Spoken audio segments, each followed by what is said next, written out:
11 साल पाछे जेल ते बाहर आया है रामपाल। दौड़े पर्दे आली फॉर्चूनर गाड़ी में बैठा मुस्कुरांदा नजर आया जब जेल ते बाहर निकलिया।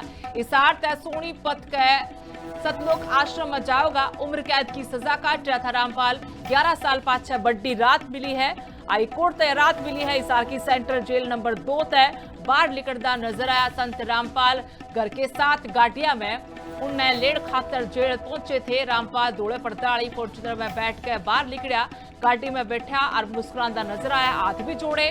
बड़ी संख्या में पहला तय संत रामपाल के अनुयायी जेल के बाहर इकट्ठे हो गए थे। सुरक्षा के भी चाक चौबंद बंदोबस्त कर रखे थे। सोनीपत जिले में गोहाना में स्थित दनाना आश्रम है जड़ा रवाना होया है और बताया गया कि आगे उसे आश्रम में रहेगा और इसे आश्रम में उनका परिवार भी रहा है। आपने बताया था 2014 का मामला है, नवंबर का।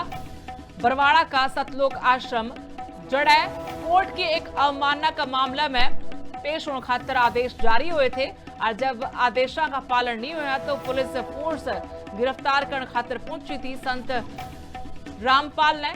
और इसी बीच पुलिस और उनके समर्थकों के बीच में झड़प भी हुई थी। कई गणे बड़े आरोप लगे थे और इस सारा पूरा का पूरा एपिसोड में महिला और बच्चा समेत 6 लोगों की मौत हुई थी।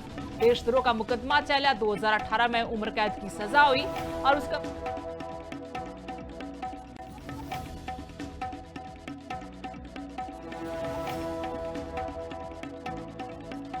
हमारे सहयोगी प्रवीण कुमार इस टीम फोन लाइन तक जुड़ रहे हैं। प्रवीण, बड़ी रात कैस कहा संत रामपाल और उनका परिवार और जो न्यायी हुन खातर पूरा मामला समझाओ और यो भी बताओ कि ईव संत रामपाल कड़ रहेगा बरवाड़ा या फिर सोनीपत के गोहाना में जो दनाना गांव में आश्रम उड़ रहेगा।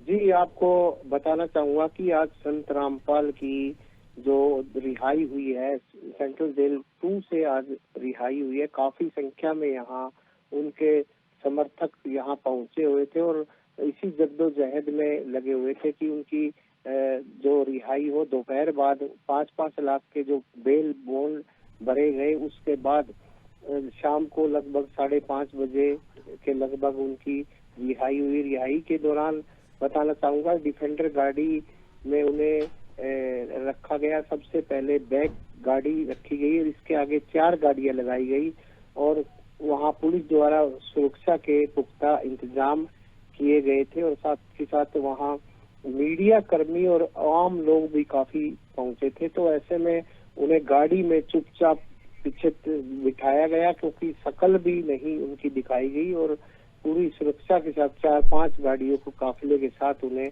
दनाना आश्रम ले जाया गया। यही है कि कुछ लोग जो दूर दूर से भी उनसे देखने के लिए आए थे वो देख नहीं सके, फिर अब दनाना आश्रम में परिजनों के साथ गए। वहीं जहां उनके सैकड़ों हजारों समर्थक वहां इकट्ठे हुए, आज उनके दर्शन करेंगे। जी प्रवीण, यह भी जानकारी दो कि किन शर्तों पे या जमानत दी गई है, क्योंकि बताया गया कि वकीला ने बकायदा पूरी की पूरी शर्त पढ़कर बताई कि ये शर्त रहेगी जब तक जमानत रहेगी।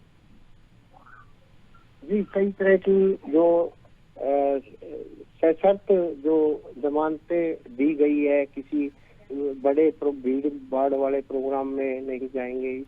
कई तरह की जो वकीलों के अनुसार जो रिहाई को लेकर कई तरह की शर्तें भी रखी गई है क्योंकि मामला संत रामपाल से जुड़ा हुआ है इस करके, क्योंकि जब इनके खिलाफ मामला दर्ज हुआ था तो सैकड़ों हजारों लोग यहाँ आते थे, लोग भी आते थे। तो ऐसे में कई तरह की जो शर्तें रखी गई है। जी शुक्रिया प्रवीण तमाम जानकारी देने खातिर। तो 11 साल 4 महीने 24 दिन पाछे रात मिली है संत रामपाल ने। उनके परिवार के लोग उन्हें 7 गाड़ियां में लेन पहुंचे। डिफेंडर गाड़ी भी दिखी लेकिन फॉर्चूनर की गाड़ी में बैठ के बाहर निकला संत रामपाल। आपने बताया था कि 2014 का मामला, 2018 में सजा हुई थी। देशद्रोह का मुकदमा चला था। उम्र कैद की सजा काट रहा था और 11 साल पाछे आप कैस को हो के इसार की जेल से बाहर निकले है।